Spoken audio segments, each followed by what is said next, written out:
The upcoming discussion panel will look at the past decade in the creative industry. Please welcome the panelists Anna Mill, illustrator from the London studio Liquid City, generative and motion designer Kil D. Machelnas, Tomasz Zibek, a scholar from the Institute of Philosophy of the Czech Academy of Sciences, and Carlos L. Asmar, the founder of Motionographer. The discussion will be moderated by our very own Vít Zemčík. All right, hello, thank you, and welcome back after lunch break.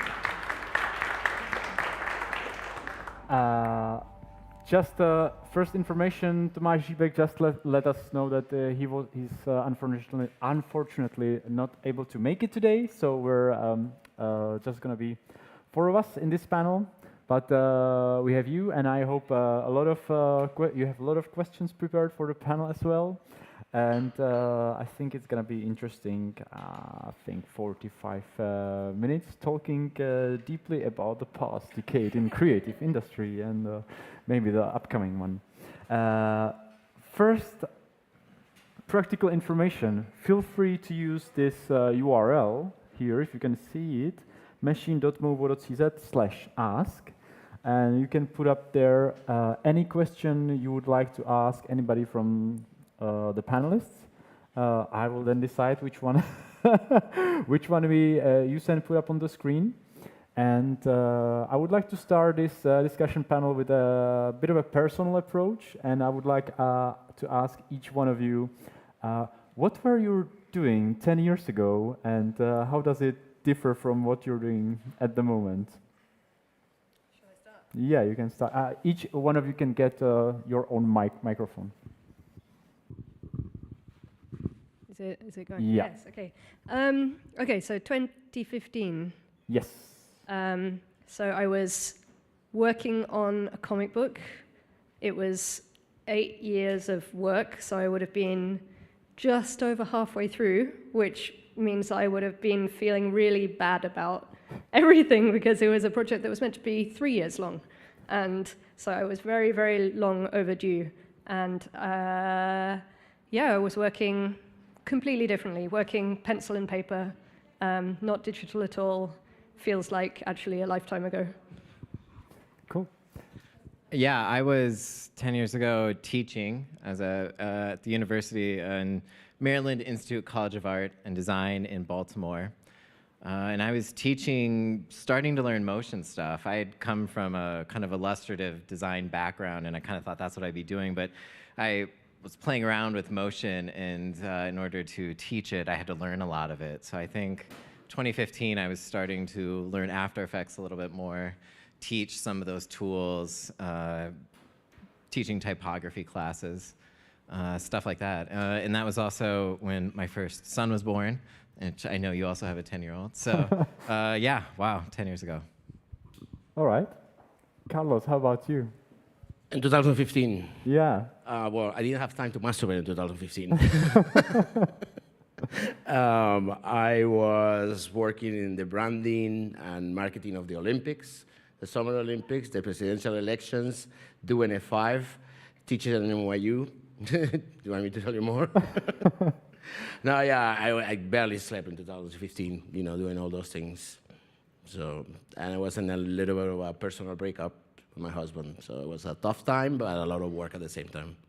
All right, thank you very much. Yeah, what I would say, a very interesting decade now passed behind us, to say the least. And I would like to know, like, what do you think were the most game-changing moments in the last 10 years that you know, had most of the transformative energy for the creative industry? How do you look at it? And then we can maybe just, you know, talk about each one of those a bit more in detail. But if you just briefly, you know, think about what were these moments. I would say for me, one of the big ones was COVID. You know, like I think for me, the change of work ethic and kind of work structure, for me, when the lockdown happened and we were all at home, I think agencies really opened their doors in terms of who they were looking at to bring in for certain projects. It also just happened that for me, that was when I was on sabbatical from teaching. And I noticed just a lot more kind of an expansion of my commercial practice. And I think, I was doing new and interesting things in my own studio, but I think also, art directors, creative directors were just more open to having a broader range of people that weren't in-house because everybody was at home. So I think, I got a lot more interesting jobs to do. The teams went all online, and really, I've been working at home since, because that's when my kind of commercial freelance practice took off, and so that's kind of where I've stayed. And I think it really established, I guess that's five years ago, a baseline for being able to now work in remote environments and have coworkers that are, a little bit more ephemeral and digital in nature. So for me, that was maybe a biggest one.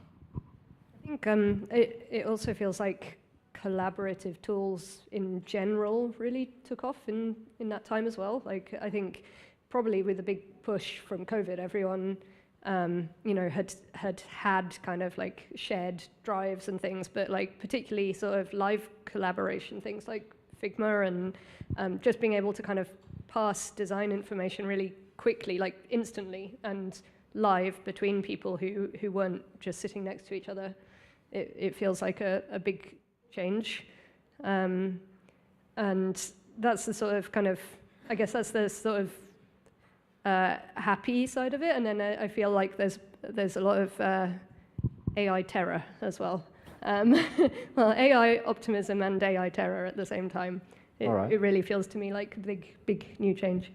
Okay. How about you, Carlos? And when you look at the past and your... Well, for me, it was a challenging time for everyone. So I think the beauty was that, talking from the motion design side, that we got to collaborate, we got new tools, new ways of doing remotely, so people that didn't have access to work with other people, because they were not locally, finally we were able to. But at the same time, the challenge part of that, I think, is lower the monetization of our craft, because now you can work with someone else in another country that will charge less. And as a motionographer, my job, I always see that motion design should be paid the way it should be paid. So it has the good sides of now we can collaborate, and the other side, now we look into, I felt the companies now wanted to look to pay less for the work, because we will find workers that will charge less. They will all focus on the bottom of it. I think that's just a transition, because we have to all raise it up, and I'm working very hard to do that. But it made it accessible to a lot of people too, so it has the good and the bad side of it. That's what I think too, in the creative side, remote work. If I go into one more Zoom meeting, I'm gonna throw up. So I can't, because smelling people, being in the same room, feeling the energy, brainstorming together, nothing can do that over Zoom and a remote thing. So I'm missing that part, Yeah, I think this is something that, like, I've done a bit of teaching as well, and it's particularly in that sort of environment that it feels like it's so much more valuable to be in a room together, actually. Like, when I've had days of, I used to teach architecture, and when I've had kind of days that are 15 half-hour tutorials, like on a Zoom call, like back to back, it feels so much harder to kind of like judge someone's mood, like particularly with students. So often it's about kind of imparting skills and knowledge, but it's also about getting a sense of where they are emotionally in that kind of work that they're doing. And it's really important to be in the room with someone to get a sense of kind of how they're feeling, like how their confidence in the project is. And it's very hard to do that kind of, remotely. Support them emotionally, because, you have a meeting, you give them a brief, this is have to do, and they're on their own, right? We already do a solo work. Motion design is you are everything. So suddenly you're like disconnected, and you have to be on your own. No one to like feedback, support. So I think that's the challenging part of it. I agree with you completely. Yeah, I definitely believe that was one of the biggest impacts, and has been seen in many studios that gone either total remote or like a hybrid mode. Do you think there is a way that things would get back to where they were before, that you would really have like just studios with people that needs to come, you know, like every day sit with everybody with behind computers at one place, or do you think that we're never gonna have this again? Or do you know like of outlets that still prefer and are keeping this running? Well, selfishly, I hope hybrid is the way to go. You know, I hope we can all exist both physically and digitally, and I totally agree that, you know, nothing can replace the energy of walking by somebody's station and being like, oh, what's that? What are you working on? Bouncing ideas in real time, in real life. But, you know, along with collaborative tools, you know, the amount of communication tools we have now, Slack, Microsoft Teams, you know, like all these modes of communication, dropping into a video chat, you know, at the drop of a hat, you know, some of that is filling the gap a little bit. I don't know if they'll return, hopefully again, you know, just selfishly, I hope I can still jump into these teams and not have to worry about where I'm physically located, but being able to, you know, work in different time zone is, you know, so liberating. And yeah, I agree. Maybe there's some teams that foster that sort of energy when they're all together, you know. I think there's also, maybe this is too sort of like pie in the sky thinking, but I think there's also an interesting potential for, you know, when people can work from anywhere. I think it's not just about kind of engaging people who might be, you know, we might be working in London and they might be in Paris or Hong Kong or wherever. But there's also, you know, potentially that, like, if the internet is really good and in kind of far-flung corners of the world, like, I think I have this desire for there to be kind of a return to like the countryside for the kind of tech worker and the design worker as well. Like, you know, you don't have to be in London. You could be kind of wherever. You could be in, you know, the Highlands of Scotland and doing your work. And, you know, we've seen with kind of progressive kind of technological change, this sort of concentration of people into the cities. And there's a potential with like the kind of the connectivity that we have that people can disperse again, and that could be a good thing for, you know, spreading people out and not having all of the power and skill kind of, you know, concentrated in these kind of geographical hotspots. It could kind of disperse around the world. All right, I think that leads quite nicely to one of the questions from the audience, and that is, how do you approach collaboration? Yeah, I was able to pull it up on the slide. So I would slightly add to this, like, what are your suggestions for a healthy collaboration, you know, in this hybrid mode or the current stage that we are doing at the moment? Anybody who wants to start? Okay, I'll jump in because I've had a lot of fun recently with collaboration. You know, in my presentation, I talked about building these tools and then working with designers that then use these tools. And for me, like the key there is this constant bouncing back and forth. And we've been able to do that digitally, you know, working with designers in, you know, New York or in Poland. And it's really fun being able to kind of have them drop a few screenshots of what they did, what they're thinking, some of the sketches they're doing, and then me being able to kind of implement that into the tool, push those changes through GitHub, and then, you know, moments later have them see the changes that they wanted in the tool, see new experiments they're doing, seeing like how we can change some of these environments and parameters. So for me, it's kind of this, even if we are in different physical locations and different time zones, having this ability to kind of like bounce back and forth with responses to it. So for me, the collaboration key there, I guess, is open communication. Yeah, that's good. Thank you. Yeah, I feel like also there's a kind of key to collaboration, which is to do with the kind of separation and overlap of skill sets. Like, it feels to me like, you know, when you have a really good team, it's to do with, you know, I know that this bit I can handle really well, but I have no idea how to do that next bit. And there needs to be sort of this nice little overlap of understanding between like what you do and what they do, so that you both kind of understand each other, you understand your area really well, and you understand enough of the next person's area a little bit, so that you're not kind of stepping on what they do, and you're not trying to do it for them, but you know like what's possible. And so I think that's when it kind of works really well, is when that kind of the separation and the overlap of the skills is really good. And I think at Liquid City, it often works really beautifully, because we've got kind of like a shared background, but then kind of the different areas of work that we do are quite separate. So I'm always on art and concept side, and Jasper is our technical director, and he has nearly the same background as me, but he's more on technical side.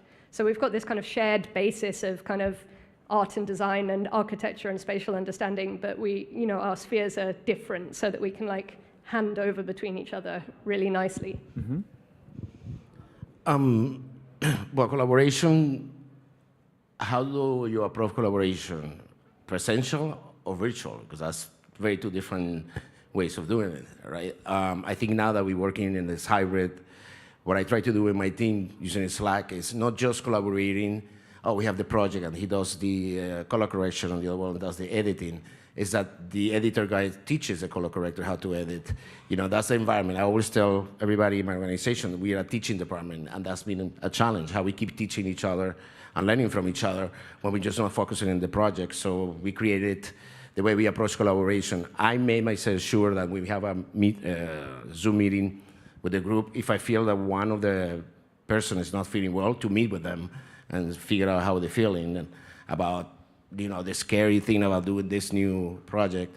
We play games in Slack. We have in Slack channels, like every morning I call it a UI UX game. Check in Motionographer if we have mistakes. I'm always the idiot that finds them, right? So I don't know why. So we play those games, so people get together doing something else, like not just the work, playing games, and to try to have that fun environment, right? That where we pass on our knowledge and pass on our stress or emotions, and not just focusing on the work. That's how I approach it. Mm-hmm. I would maybe add on this one, there was one of the questions, not sure if I just quickly find it, but it was about client work, and I wondered if you think that there was a big shift or any shift, like with the dealing with the client, or like the client's expectations, that if these by any chance have changed during the past 10 years, or are the clients still dealing with the same problems and coming with the same demands? Why would you looking at me? I'm the most nervous here, shitting my pants, and they look at me. I cannot talk properly about that, because you are my clients. The community belongs to you, so I don't have. But because I'm so involved with the studio owners, motion designers, and the struggles of them, I think the clients lately, what they want is more for less. Right now, they're like demanding more. I think too, which is a wonderful thing too, the clients have had. Because if I go to one more party and I say I'm a motion designer, and they say, "What is that?" I'm gonna cut my wrist. So I think there's now a more educated client, so they know exactly what they want, because they're more educated. And so I think for me the most challenging thing I hear from the studio owners is the client wanted to do more with less. The other side from the motion designer is having work-life balance, right? And that, depending on the age of the person, gives me the willy-willy. So that's what I... Do you think, I'm interested in whether you think that people want more for less because people need more. Like, do you think it's that our current culture feels like it wants to produce more stuff? Or do you think it's because they have less money? Great question. I think motion design right now, with the immediacy of social media, has become short clips, right? They want it fast and fine. They think that are cheap, you know, and the motion designer, at the end, we're doing a craft, right? Whatever you do as a motion designer, I'm gonna say in my presentation, it's a personal work, you know, even as a designer. So the fact that, oh, it's gonna go immediately and 30 seconds later it's gone, they don't wanna pay for it, you know, like even though it took 8 hours or 2 days to do, right? But no, they wanted it fast, rapid, I'm selling this for that, you know. So I think it's both sides we're struggling with, or they are struggling with it. Yeah, answer the question? All right, yeah, I think so. I think for me, one of the increases in client demands is, when I think this goes along with everything that's being said, is the speed of things in terms of production, you know?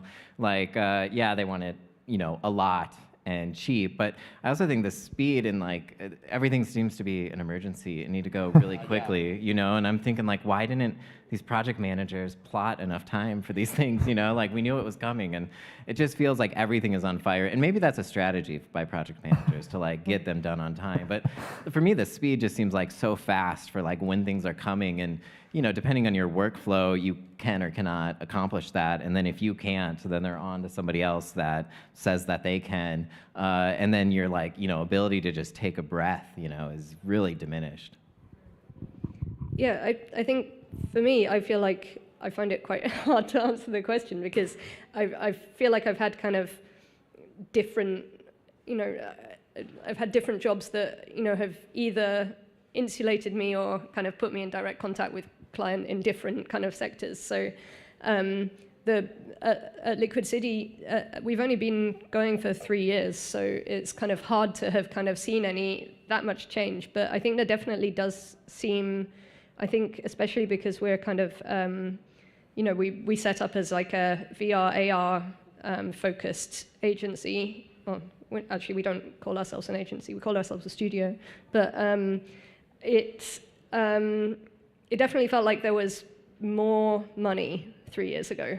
Like, it felt like we would, you know, we could do a kind of 100-meter long overlay of an entire conference. And you know, there was kind of, I think it's a symptom of seeing kind of the focus of attention change away from that particular area and towards AI. And I think that there's kind of a shift in attention and money is kind of my perspective. Yeah, my personal view on the consumption is also that I don't know if it's us or if the companies that are, you know, like running the apps, it's like we want to consume more and more, like probably naturally, I don't know.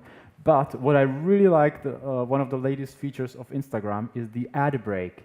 They've included the ad break on the news feed, and I feel like so refreshing, because when I see the ad break, okay, I'm quitting the app.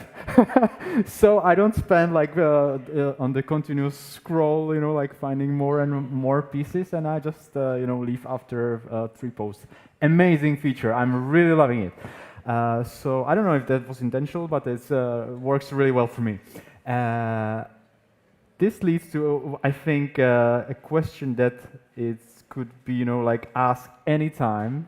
But it's, I think, good moment to have a personal approach, and your view is work-life balance, and how do you personally deal with it? I'm not looking at you, Carlos, intentionally. It's just like...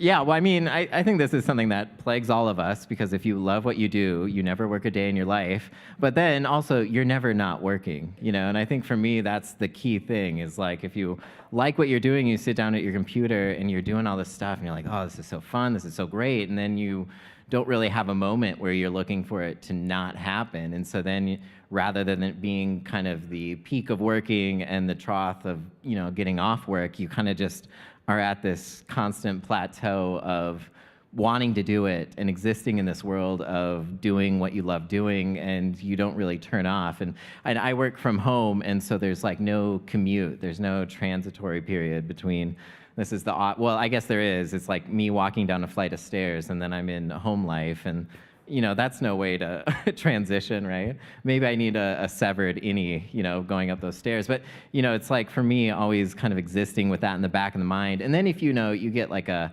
message from a client or some feedback that maybe like just turns you the right way, right when you walk out the door and you need to turn to family life. I mean, that just reverberates, you know, through the whole day. So I think it's really hard to do that. I think for me, key things have been non-screen related activities, which is becoming increasingly hard to do. Even like my Pelotoning is on a screen. Even my, you know, chilling consumption is on a screen. So it's super hard. So I would suggest pickleball. That's what I say. All right. Oh, yeah.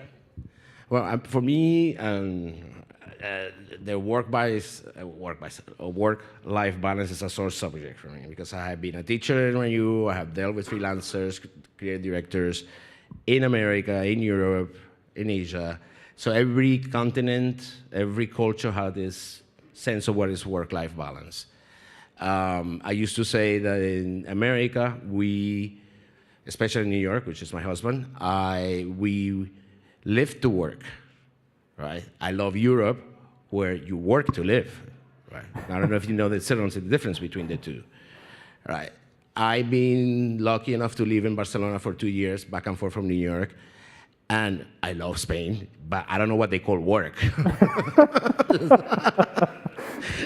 know, so, that's why I have a particular thing about that. You know, depends too. Like this triggers me a lot. As a teacher, I call every generation, oh my God, this generation is the worst than the past. You know, this generation, but this one is 10 times the worst, and I blame social media, right? So right now, I see the younger generation wanting work-life balance from the get-go. They graduate, I want work-life balance. I'm like, are you freaking kidding me? Pick up cables. In your 20s, you learn and party. You know, in your 30s, you earn and party. You know, in your 40s, when you have kids, let's talk about work-life balance. You know, so that's my take on it. You know, like it depends. It's a very individual thing, but we are being fed with this. You know, and I agree with you. Do what you love and love what you do. Once you're doing that, you know, you figure out a way what is work-life balance for each individual person. But we're trying to make it a democratized thing. You know, like it's evil to work. You know, because when I hear that, you know, work-life balance, like work is bad and you need to have a work-life balance. No, every culture, everything is all individual for you. What is for you work-life balance? Yeah? This is 2025 is my year of like being nice to myself, I've decided. So this is actually going to sound very minor when I actually explain what I mean. But I booked for myself a day off work every 2 months, where I don't have to do anything at all. And so and I deliberately booked it on a day where I knew my partner was going to be working and that my baby would be at nursery. And so I just go and have a coffee and do nothing. And I just do nothing. I can go and get back into bed and watch a film if I want. And I've decided that that's a good thing and that I can, it's important and I shouldn't feel guilty about it. And you said every 2 months? Every 2 months. Wow. Which is not very often. But I think it's more about like putting it in the calendar and being like, these are days where I'm just gonna like do exactly what I want and none of it is work. I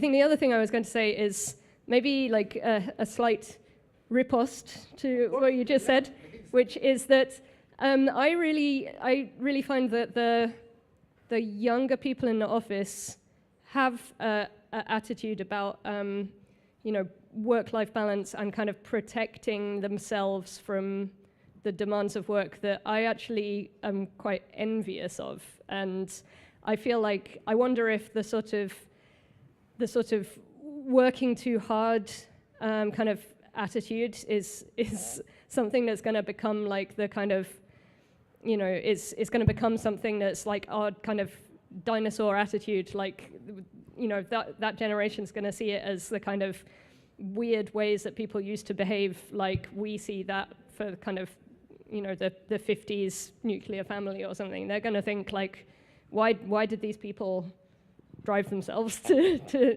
work like that all the time when it wasn't the most important thing in the world? And so I kind of feel a bit like, even though maybe it's frustrating if I feel like, well, that work hasn't been done and you're leaving the office, I sort of also at the same time kind of feel like I respect it. Just to add, so maybe I was too harsh. I will lynch the idiot that invented 5-day work, 2-day weekend. It should be 4-3. For years I've been saying this. Yeah, so to finish the work-life balance, 4th day of work, 3 day of fun. Actually, I've implemented that in my office. So That's yeah. amazing. Yeah, and no on vacation, checking emails. I tell them, I will not approve your next vacation if I see an email from you or a Slack from you. No, when you disconnect, you need to disconnect. Because actually, you do a disservice if when you're doing whatever it is that you call your life or the fun, and you're checking your emails and checking work, you're not turning off the machine. Where we are creatives, you're doing a disservice to yourself. When you need to disconnect really, right? So that's my take. Good one. By the way, if anybody wants to join, with your opinion in the discussion, that's totally fine. And we have microphones, and even you can ask a question in person. That doesn't have to be just on the screen. So that's a gentle reminder. If anybody wants, just raise your hand or shout at us. Until then, I would just quickly pull up another question from the audience, which is about the pace of innovation. That, of course, it has ever been increasing, since of the telegraph, whatever, even before. But I think, and I'm really interested, how you personally, and how important is it for you to keep track with the latest tools? And if there hasn't been any particular interest, in these late, and if it's interesting for you to keep up with the latest technology, and how do you look at it? I'm quite bad at it. Do you have FOMO out of it, or is are no. you okay? No. I think I'm quite lazy, and I sort of rely on the other very smart and well-informed people in the office to tell me what I should be paying attention to.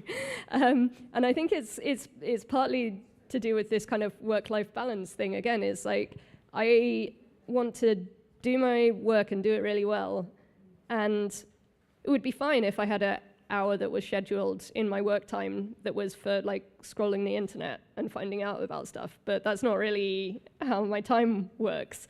So I don't want to be doing that in my spare time. Of course, I'm interested in new advances in technology, and particularly because it's a field that I work closely in. But if I'm at home and I have time to be kind of looking at news, then I would rather be at home and reading a book or something.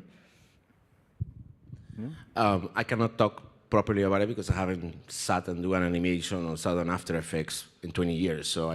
But before that, when I started when I was 15, I had that anxiety of the new tool, the new software, learning new thing.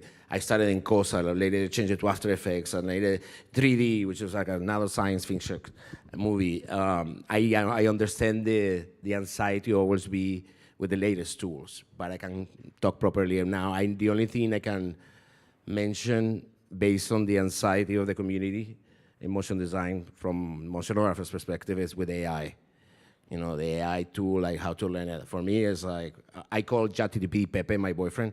That's the only interaction I've had. I have now sat, until create an image. I try a little bit to see how it works, so too knowledgeable.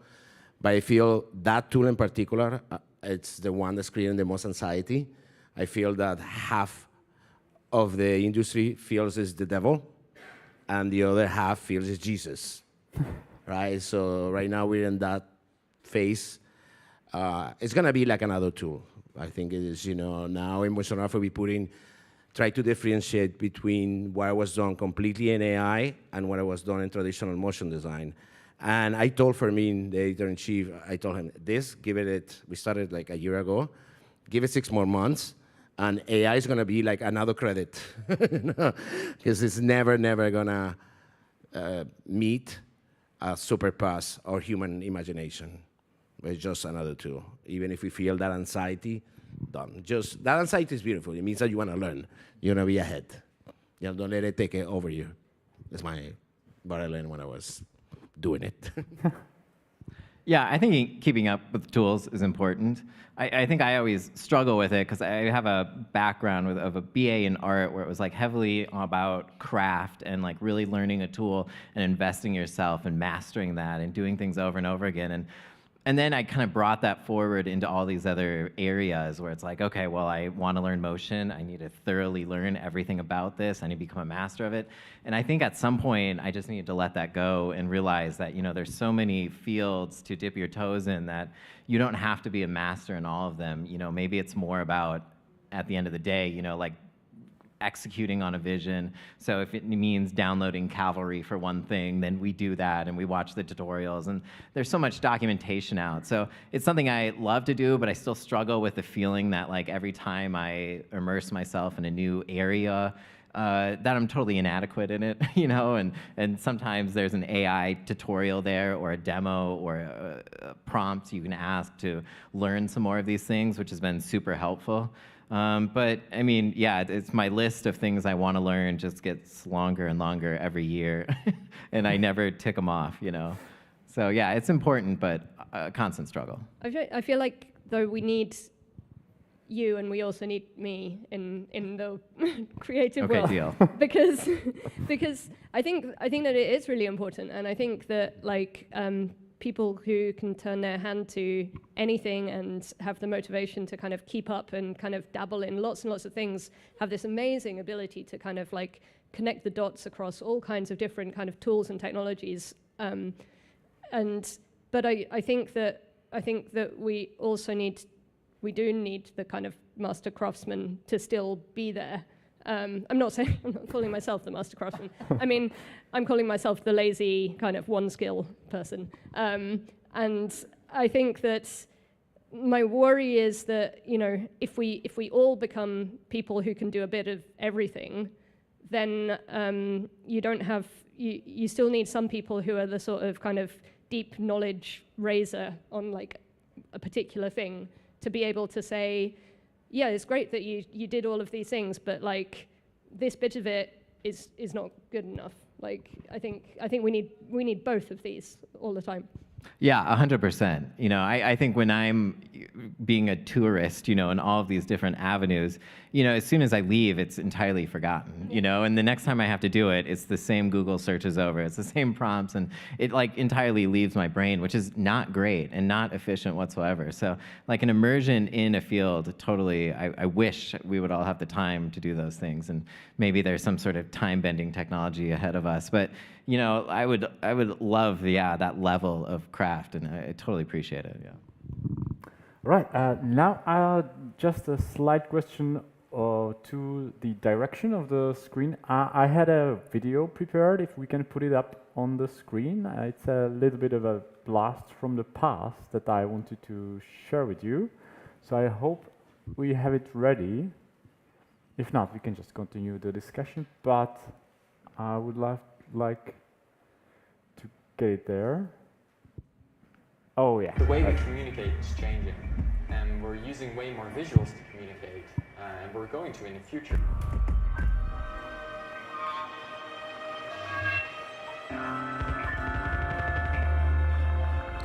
This is a good question. I mean, nowadays you have so many options, so many softwares that you can learn, and it's such a time-consuming. I mean, at the moment, the game engines are amazing. It's amazing what you can do in it, and a lot of young people and students of motion design start doing the animations in game engines.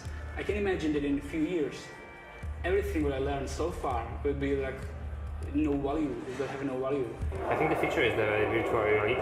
Well, not only virtual reality, but the game engines, so Unity and Unreal. It's always going to be something that helps sort of create a mood in an exhibit space, on film, on TV if it's even going to exist. I think in the future it will definitely be more environmental, but it'll still have the same meaning, that it's a way of conditioning the senses or it's a way of delivering a message? We're facing huge problems in the world, environmentally, socially. We could potentially use this skill of visual communication to address some of these challenges and work towards solutions and really visualize how a better future could look like. I think motion design will become more and more a part of our lives. We already see it now in the interface design we have on our smartphones as we engage more and more with screens, both personal screens and in the environment. I think motion design will just become more and more crucial to our everyday lives.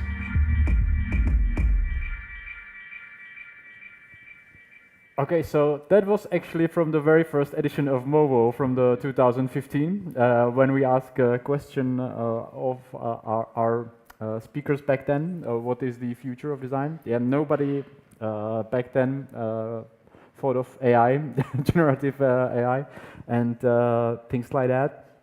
But I think when we hear these ideas, I think some things still persist, you know, and they are still the same, which I think is quite magical about the creative industry. Still, and as you, Carlos, mentioned, you know, this kind of like a devil and, you know, Jesus position towards generative AI, and Gil mentioned that never-ending list of learning tool or learning of new tools. That leads me to just thinking about how all these things relate to the education in the creative industry, you know, and like how this should maybe transform or keep up with everything so that all the students that want to get into the creative industry can stay relevant and, you know, like learn the appropriate things. Is it still the same values, still the same knowledge, or do we need to adapt or do things differently? And what are your opinions on this, on the education process, actually? The future of design or academia? I think academia rather, or like educating new people in the creative industry. I'm sorry, I'm half deaf, I'm half blind, but I smell very well. What? How do you think that the teaching process or education needs to adapt? Well, I was just, I don't know, I feel, but I cannot talk properly about it too because I left academia 10 years ago, but my closest interaction was when I went to CoMotion 2 weeks ago at SCAT, and I got a bad taste in my mouth. And like they're teaching motion designers to follow trends, you know, not challenge them creatively. Just this is what you need to do. They tell a student this should be red, and the student asks, why is it red? No, because it has to be, and that's not letting them explore.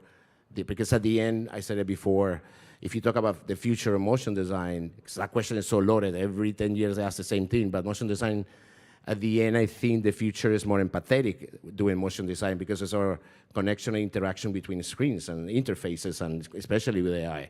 It's going to come to a point where we're going to go out right to our homes, and there's going to be holograms, you know, instead of, you know, AR.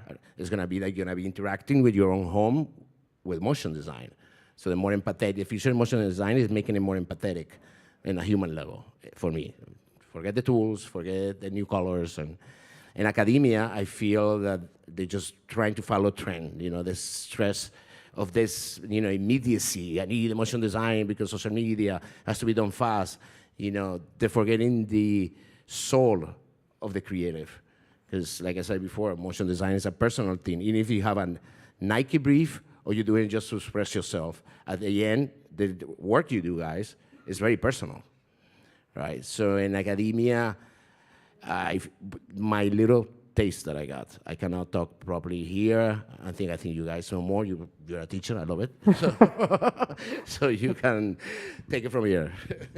I don't teach anymore, but it's been a few years. And you know, like when I was back there, yeah, there's always the students that will bring the on-trend stuff and the stuff that they've seen on social media. And I think there will always be a place for design academia. I think maybe it's not so much the lectures or the presentations, but more the interaction between students. I think for me, the fostering of those conversations is where the real magic of the whole thing takes place, you know? So I know there's tons of people that are self-taught in the field, and that's incredible, and they do really beautiful things, but I also think there's a lot to be said for the community between that happens during a critique or presentation or all of the little bits between the bits, you know? For me, that's like where the real education happens.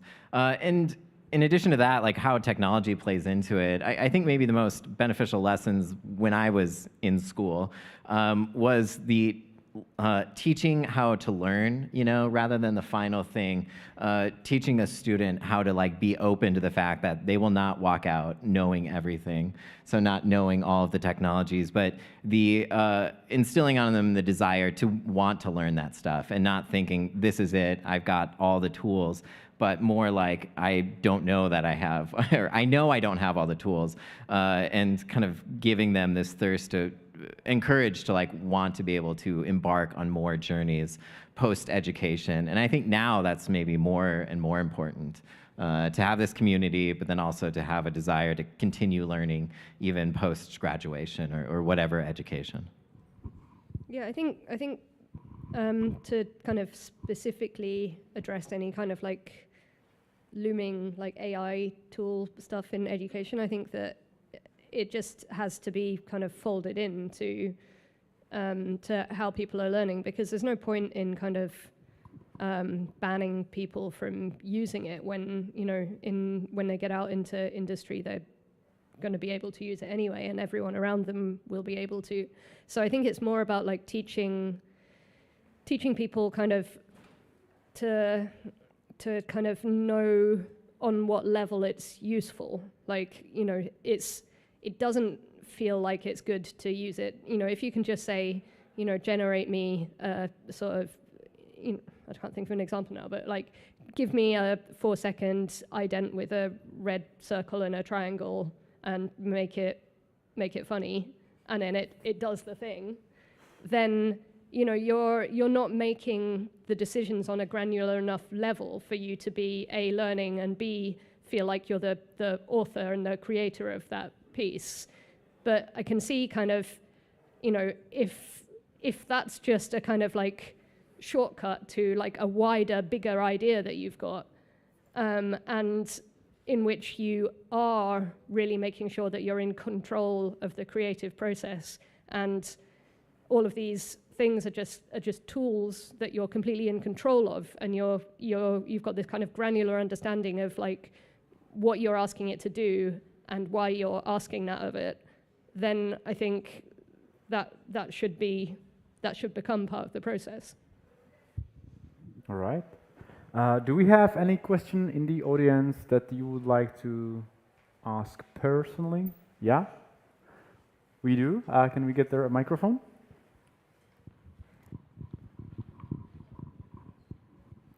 Hello. Let me see if I can phrase this properly. Some of the anxieties when you were talking about the work-life balance seem to be big things, bigger than an individual, bigger than the industry maybe. Just curious if you have any thoughts about collective bargaining and unions. Oh, interesting. I couldn't hear it. Okay. The question was about unions. The unions. Yeah.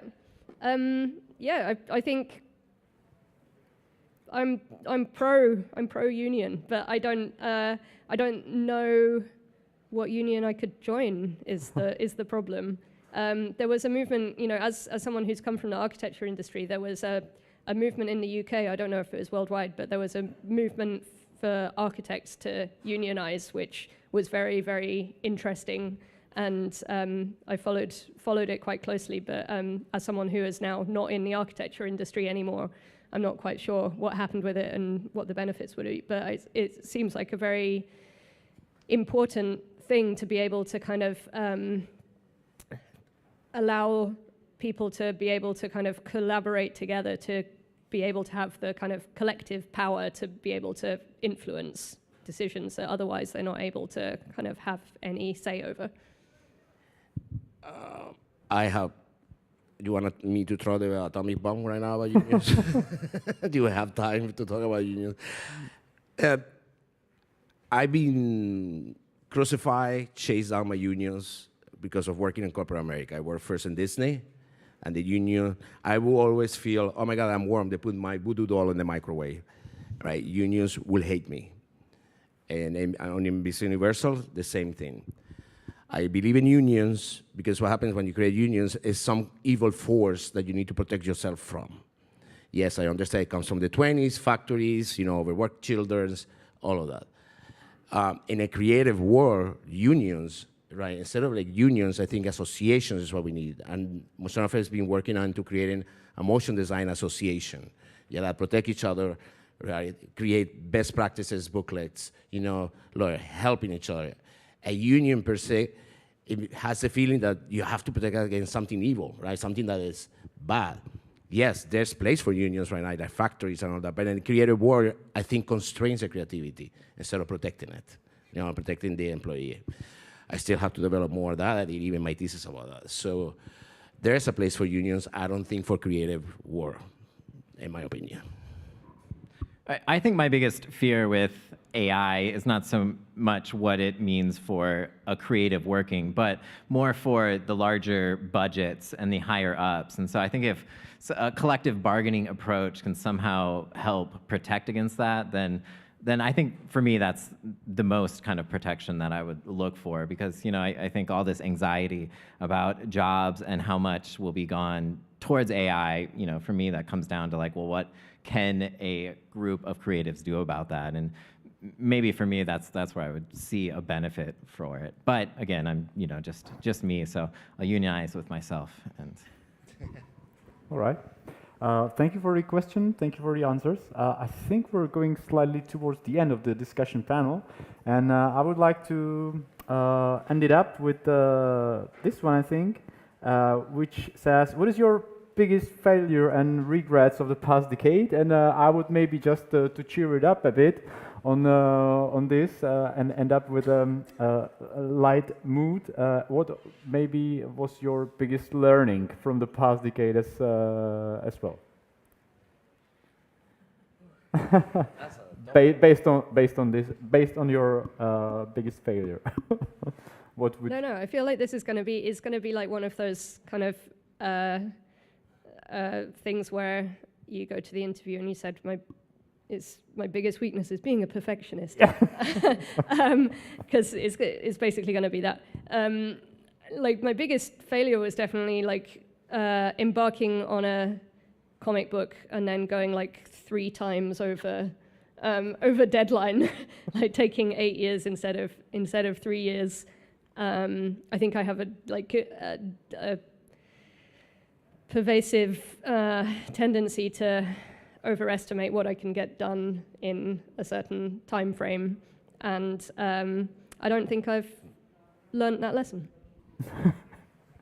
I think for me, there was when I was first started working in the generator and making tools field, I got approached to work on a nationwide campaign service year-end sort of thing, and they had been like using my tool for some of the mock-up stuff, and they asked if I would like come on and help develop this tool, and I said no to it because I think I was too afraid too much. I talked myself out of it, and I think about that going back, and part of me is a little relieved that I didn't embark on that journey, but the other part's kind of has full of regret on like what kind of a failure that would be if it was a failure, So I guess I wish I would have had courage and said yes to that project, even if it did kind of end catastrophistically, because I think there were a lot of things I could have learned there that I could have applied to now. And looking back on it now, and I still think, like, could I have pulled that off? I don't know if I could have at that time, but I still wish I would have said yes just to see what would happen.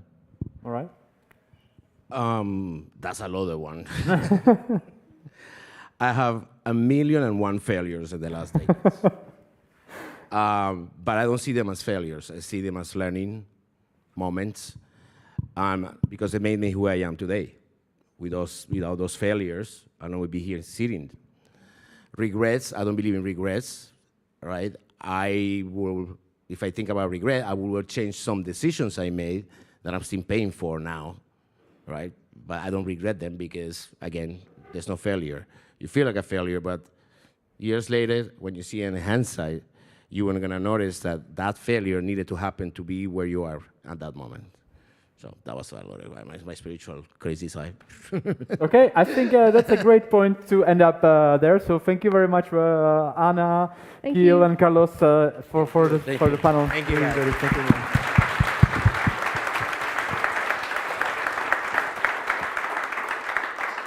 And also big thanks for all of your questions you've put there. I'm sorry I was not able to put all of them, but feel free to continue the discussion in the evening on the bar. And now let's enjoy the coffee break. Thank you very much. Thanks.